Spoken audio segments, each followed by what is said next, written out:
আত্মহত্যা করা কি মহাপাপ? কেন শাস্ত্রে আত্মহত্যা করাকে মহাপাপ বলা হয়? পুরাকালে রম্ভ ও কম্ব নামে দুটি অসুর ছিল। তারা ছিলেন দুই ভাই। রম্ভ হলেন বড় এবং কম্ব হলেন ছোট। দেবতাদের বিরুদ্ধে তাদের শক্তিকে বাড়ানোর জন্য তারা উপায় খুঁজতে লাগলেন এবং তারা দুজনে মিলে স্থির করলেন যে তারা তপস্যা করে এমন বর প্রাপ্ত হবেন যাতে তাদের শক্তিকে কেউ পরাজিত করতে না পারে। তারা দুজনে মিলে তপস্যা করতে শুরু করলেন। রম্ভ আগুনের পাশে তপস্যা করতে লাগলেন এবং কম্ব জলের মধ্যে দাঁড়িয়ে তপস্যা করতে লাগলেন।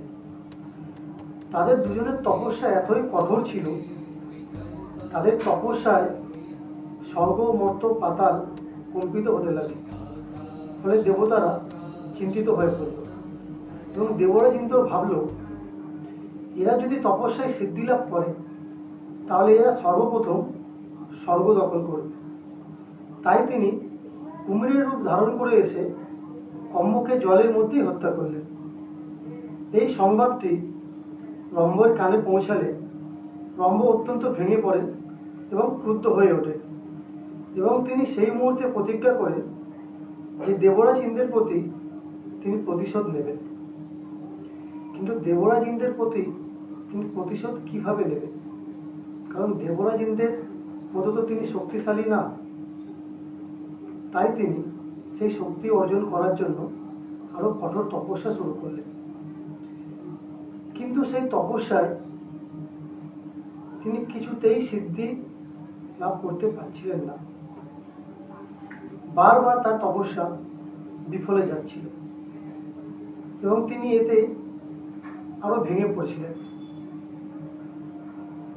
তো এমনিভাবে তপস্যায় তিনি বিফল হওয়ার পর একদিন তিনি ভাবলেন যে তিনি হয়তো দেবরাজ ইন্দ্রের প্রতি আর প্রতিশোধ নিতে পারবেন না, কারণ তিনি তপস্যায় সিদ্ধিলাভ করতেই পারছিলেন না। তো তাই তিনি ভাবলেন যে আত্মহত্যা করা ছাড়া আর ওনার কাছে কোনো উপায় নেই।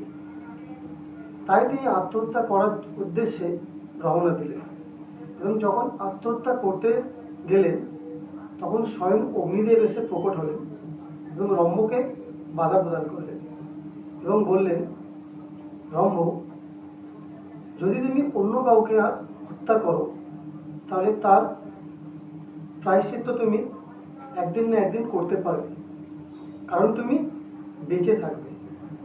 আর যদি নিজে আত্মহত্যা করো তাহলে তার প্রায়শ্চিত্ত তুমি জীবনে কোনোদিনই করতে পারবে না। তাই শাস্ত্রে আত্মহত্যা করাকে মহাপাপ বলা হয়, কারণ আত্মহত্যা করলে তার প্রায়শ্চিত্ত কোনোদিনই করা যায় না।